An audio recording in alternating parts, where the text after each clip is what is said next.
والله دمرك الصومالي شيلين بانو دغنا إنادر شيلين أنا نودغنا أنا يا إلهي ما كنت أعرف فرحي فيسكو إن أنا روي بناتها رجيم حيرة هذا إن أنا خيار إن يربي قرصة إن يربي أصلا أنا عمرك نقرصة إن هذا ياسد تجرا مسكحة رولانا مين تشرنا عمرك إن هذا ياسد تجرا ومعين إنه نصنع قندوفتك قاعد ويسدنوا بيه ما فهمتين ما أنا والله إنت مركان ما فهمتين إمي جنا هذي دمركي وحنقولي قبل كم إذا قرصتين أنا خيار إن هذا دواء سكعان شاكلنا وبراج أنا وضياش وقرصنا أنا وتضيق توجري شيء لا تجرب بيننا أنا وضيال وحنقول أباها يكو أورست تجرب قرصنا أنا ونادر لا تودينا فاتي مركا ربو وحسك عليه إن غير الفرحية قرصتنا إن هذا هدوك كود انتو مكتيس والله دمرك الصومالي شيلين بانو دغنا إن هذا شيلين أنا نودغنا أنا يا وحنقول بخنا أنتي وساقك ما فهمتين مركا أنا waxaan leeyahay dumar waxaan kula talinaya iska jooga gurihiina maalinta gabadh waliba konton ma farta soo gaadho inta shaqaysato xoolo meel dhigato ina yar iska guurso taas waa tala ma fahanteen marka faraajal jooga wada leena rag Soomaalidu waxba oo in waxba ala calina ka soo codal kala calina ka wala arsaga arnaga taayna la taga baa waan idin salaamaya asxaabta qaaliga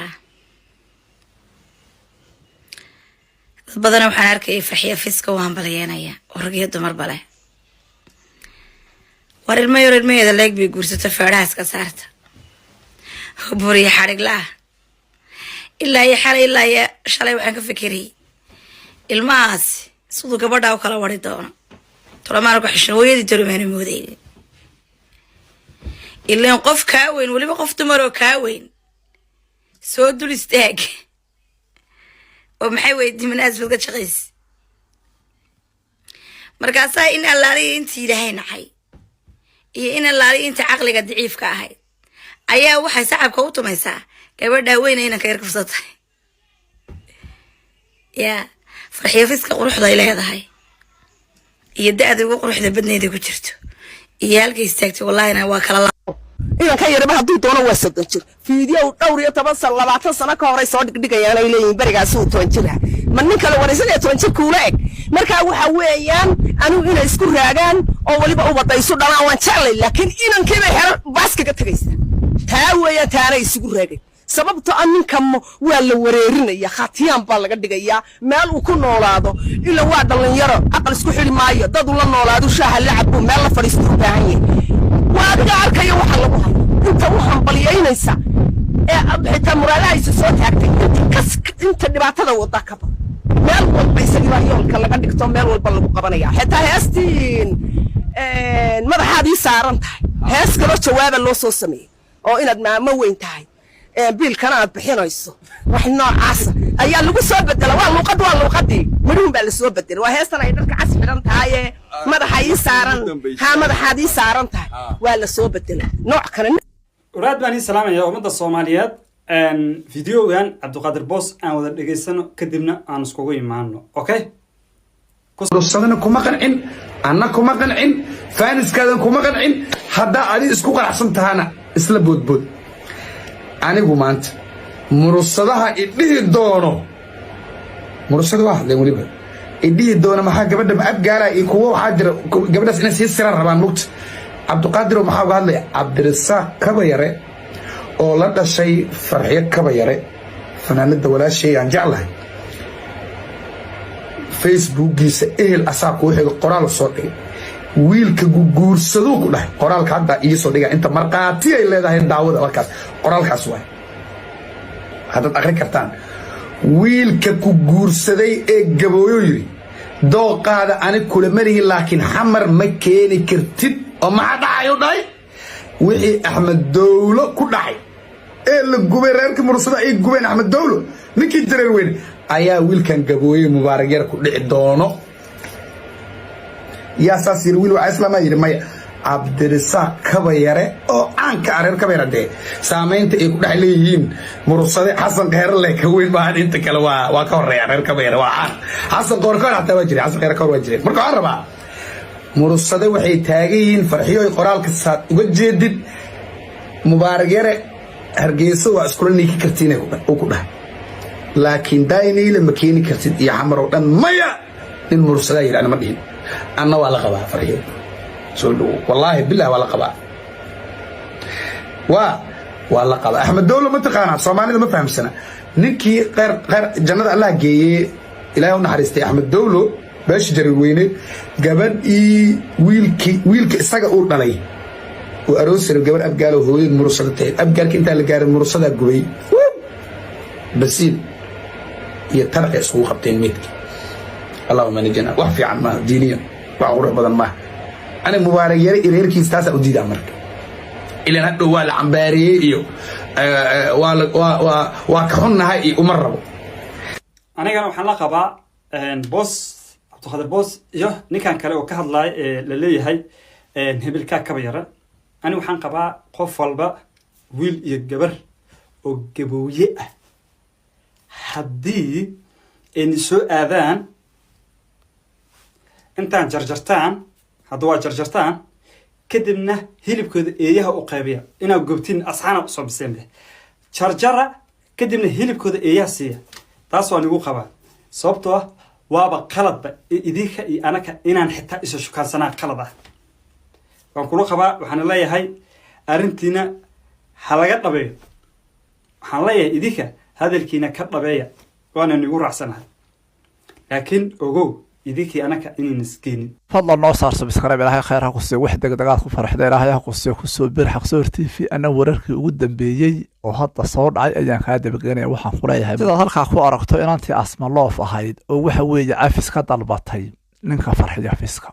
waxa ay tiri waxaan doonayaa in la iscafiyo kulli goobta way ka taariikhaysay oo meesha waxa weeyaan loo qabtay xafladii loo qabtay ayaa ahayd mid ay ka soo qayb galeen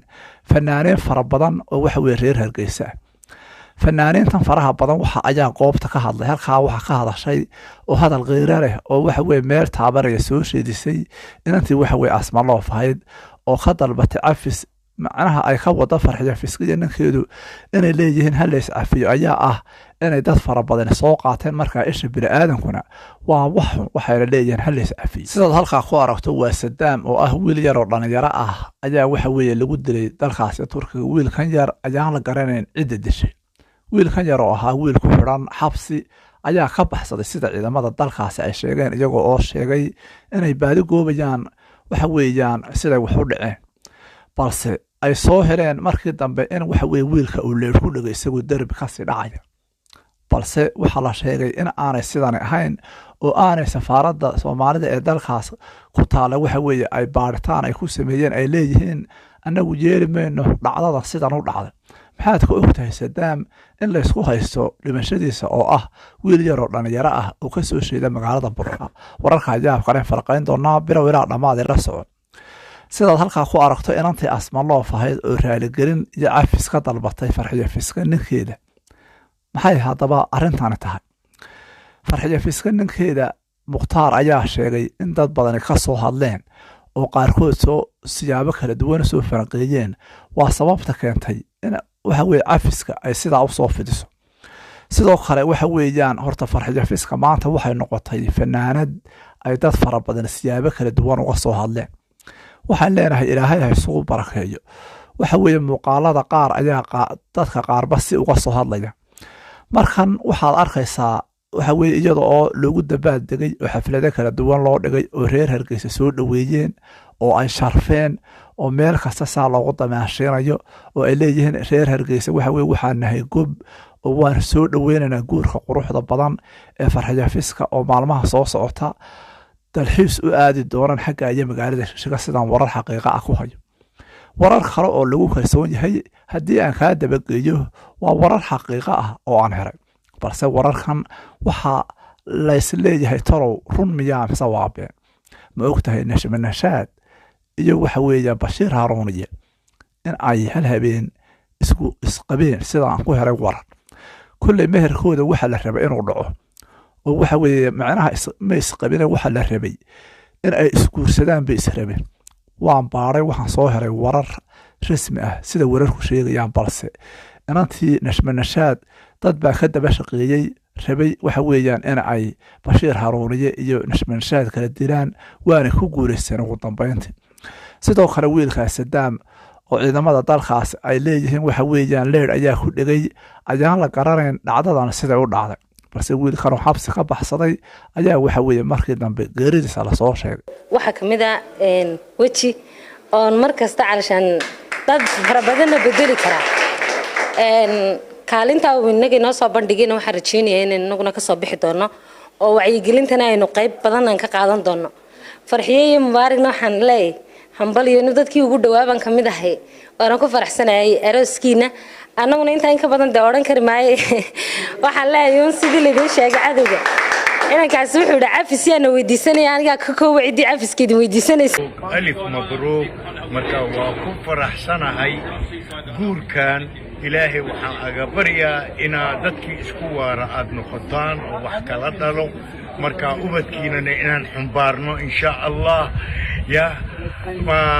waxaan ku leeyahay meeshii la rabay ayaad ka soo baxday mabruuq الله يبارك أمارة waxaan leeyahay walaashii farxiye fiska marna gabadhayda aad baa ugu faraxsanahay guurka amaanta gashay guurkiina guur khayr gurigiina guri nagay go ahead sister